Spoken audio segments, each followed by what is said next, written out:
di Kota Bekasi di Galaxi, teman-teman. Alhamdulillah hari ini kita sudah meresmikan Cerdas Laundry di Bekasi.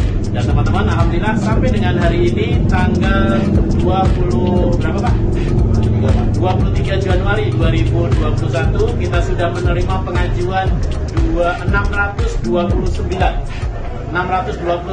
outlet Cerdas Laundry di seluruh Indonesia. Jadi nanti akan ada ratusan outlet seperti ini, dan di Bekasi ini kebetulan investornya Pak Tony, ya, alhamdulillah. Jadi kita akan hadir di seluruh Indonesia. Cerdas Laundry akan tampil berbeda. Teman-teman boleh lihat, hari ini kita akan menjadi satu-satunya laundry dengan konsep digital, 100% digital, dengan karyawan yang luar biasa, dan kita akan melibatkan ribuan karyawan di seluruh Indonesia. Kita akan ciptakan lapangan kerja di seluruh Indonesia. Kita akan hadir untuk membantu semua urusan laundry semua orang di seluruh Indonesia.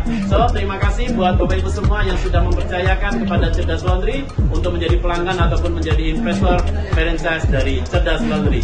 Tunggu saya, kita akan segera hadir di seluruh Indonesia. Saya Didi Mulato, sampai ketemu di seluruh Indonesia. Assalamualaikum warahmatullahi wabarakatuh.